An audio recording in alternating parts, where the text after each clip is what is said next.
ជំរាបសួរអ្នកគ្នាថ្ងៃនេះមកជួបខ្ញុំ admin ក៏ចិញ្ចាក់ទៅទៀតហើយថ្ងៃហ្នឹងគឺថាខ្ញុំមកសម្រាប់រឿងកម្រងការអាក្រក់របស់សិស្សខ្ញុំភាគតដោយសារខ្ញុំបាត់មុខយូរជិតមួយខែអញ្ចឹងហើយអ្នកគ្នាសំឡេងខ្ញុំក៏វារៀងផ្លាស់ប្ដូរហើយការសម្ដែងខ្ញុំក៏វាឡើងដូចមុនដែរដោយការពីមុនខ្ញុំនិយាយមកលាស់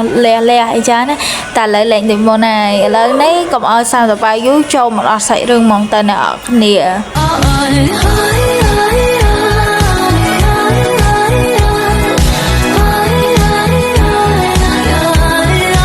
ដល់ប្រាំភាគនៃដំបងយើងឃើញថាយាលីកំពុងតាមមើលសាកសពគាត់តពីភាគមុនហ្នឹងឯង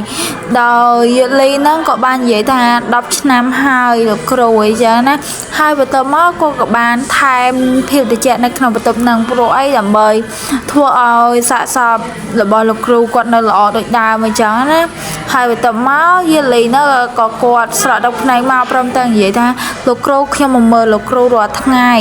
ហើយបន្ទាប់មកយាលីហ្នឹងក៏បានយកកំណប់ចេញពីក្នុងហឹបដែលគាត់បាននិយាយថាក្នុងរយៈពេល10ឆ្នាំចុងក្រោយនេះខ្ញុំបានបង្កើតកងនៃជីវិតដើម្បីសេចក្តីស្លាប់នៅឡើងហើយស្វែងរកនៅពិភពលោកវត្ថុទិព្វជាច្រើនដើម្បីជួយឲ្យគ្រូរបស់គាត់រស់វិញអីចឹងណាអ្នកគ្នាហើយពេលហ្នឹងក៏មានពន្លឺពណ៌ខៀវជាច្រើនដែលមករុំព័ទ្ធកន្លែងដែរមួយឈិងអីគេងអីចាណាអ្នកគ្នាគឺថាស្អាតខ្លាំងតែដោយពន្លឺហ្នឹងគឺថាជាពន្លឺដែរតួឲ្យប្រុសខំរកកំណប់ជាច្រើនដើម្បីឲ្យគ្រូខ្លួនឯងរស់ឡើងវិញហើយតមកយាលីណាក៏គាត់និយាយថាជិតដល់ពេលហើយលោកគ្រូនឹងភ្ញាក់វិញឆាប់អីចឹងហើយបន្ទាប់មកយាលីក៏គាត់និយាយថាត្រូវឲ្យលោកគ្រូខ្ញុំបានជួបមនុស្សម្នាក់គេហ៊ានខ្លាចបន្លំជាលោកគ្រូវាគួរឲ្យអស់សំណើចណាស់មែនទេខ្ញុំនឹងសម្លាប់គេដោយផ្ទាល់ប៉ុន្តែដោយសារតែមូលហេតុខ្លះទៅខ្ញុំមិនអាចសម្លាប់គេបានអញ្ចឹងណាគ្នាហើយមួយជាងគឺថាស្លាប់យូរហើយអ្នកគ្នាតែយាលីនៅតែមិនទទួលស្គាល់ថាគ្រូគាត់ស្លាប់ទេនៅតែរកឧស្សាហ៍ដើម្បីឲ្យគ្រូគាត់រស់ឡើងវិញគ្មានឱសថណាដែលអាចធ្វើឲ្យមនុស្សរស់ឡើងវិញទេអ្នកគ្នាហើយតមកយាលីហ្នឹងក៏គាត់និយាយតទៅថាប្រហែលជាគេមើលទៅដូចគ្រូពេកហើយអញ្ចឹងអ្នកគ្នាបើថាគេរៀនស្លាប់ទេដោយសារគេមើលទៅគឺថាម្នាក់ហ្នឹងមកដូចអូនគេខ្លាំងពេកអញ្ចឹងណាអ្នកគ្នាដល់ពេលហ្នឹងយាលីក៏គាត់បាននិយាយថាប្រហែលជាថ្ងៃនេះគាត់បានរំខានគ្រូគាត់ច្រើនពេកហើយអញ្ចឹងហើយគ្រូគាត់ប្រហែលជាគាត់ថាគាត់រំខានអីចឹងណាបន្ទាប់មកក៏អោនទៅថាគ្រូគាត់មួយហើយក៏ជំរាបលាហើយក៏គាត់និយាយថាចំពោះ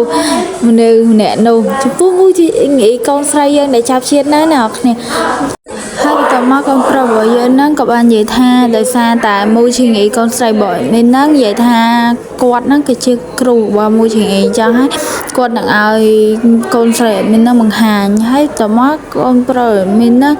ក៏ថាយ៉ាបើសិនជាគាត់បង្ហាញខ្ញុំទេខ្ញុំនឹងស្លាប់គាត់ដោយផ្ទាល់ដៃហើយណាគ្នាកាតដោយពេលយប់ស្ងាត់វាមានសិងចើយើងឃើញថាអាពេលហ្នឹងមិនយប់ទេដោយសារកន្លែងហ្នឹងវាត្រូវណាស់សាទៅមកមួយឈិងអីយើងហ្នឹងក៏បាននិយាយថាមានខាងក្រៅមានភាពស្ងប់ស្ងាត់ណាស់អីចឹងណាគ្នាហើយមួយជាងអីក៏គាត់បានដើរលេងជុំវិញហ្នឹងហើយក៏គាត់បាននិយាយថាយាលីមិននឹកស្មានថាខ្ញុំនឹងជួបគ្នាម្ដងទៀតនៅ10ឆ្នាំក្រោយទេខ្ញុំនៅក្នុងស្ថានភាពបែបនេះបើថាគាត់ចង់និយាយថាគាត់អត់គួរឲ្យជឿថាគាត់នឹងបានជួបកូនសិស្សគាត់នៅ10ឆ្នាំក្រោយតែនៅគាត់មានស្ថានភាពបែបហ្នឹងបែរថាគាត់មិនដូចពីមុនណាគាត់មិនមនុស្សពីមុននេះហើយបន្ទាប់មកគាត់ក៏បាននិយាយថាគាត់នឹងដឹងថារមនឹងអ្នកណាដែលឆាប់យល់ថាការកាត់ឡើងវិញនៅ10ឆ្នាំក្រោយទេហើយគាត់ក៏បាននិយាយថាគាត់មិនដឹងថាកាលពីមុនយាលីនឹងនៅក្នុងសំណាក់នឹងអត់ទេអញ្ចឹងណាហើយតមកគាត់ក៏លឺសំឡេងនៅប្រុសម្នាក់ដែលហៅគាត់ទៅមិនចាស់នៅរមែនទេយ៉ាងណាហើយតមកកូនស្រីរបស់ admin ក៏បាននិយាយថាអ្នកនេះអ្នកដែលកាន់ឆាត់ឲ្យយាលីតមកម្នាក់ប្រុសនោះក៏មកញ៉ៃញ៉ៃសងសា admin ណាមកញ៉ៃញ៉ៃកូនស្រី admin ណាគាត់ណាជឿសោះថាកូនស្រី admin ហ្នឹងនៅរស់ហើយគេដល់មកគាត់សួរវិជ្ជាកូនស្រីយើងមិនដឹងទៀតថានៅសក់ដៃជើងធម្មតាហើយគាត់ក៏សរសើរកូនស្រីយើងហ្នឹងថា អ អស់ចាចាណាហើយគេតគាត់ក៏នៅទៅសូកូនស្រីយើងទៅថាកូនស្រីយើងហ្នឹងនៅរស់ហ្មងហើយចំណែកកូនស្រីមិនហ្នឹងដោយសារតែអត់ដឹងថាអប៉ិហ្នឹងអាណាគេទេហើយក៏សួរអប៉ិហ្នឹងថាតើយុគឯងហ្នឹងណាគេហើយទៅមកប៉ិហ្នឹងក៏និយាយថាត្រូវឲ្យខ្ញុំតមកណែនាំខ្លួនខ្ញុំគឺជាកូនចៅចំណិតរបស់លោកម្ចាស់ជាកូនចៅចំណិតរបស់តួឯកប្រុសយើងនឹងឯងតអ្នក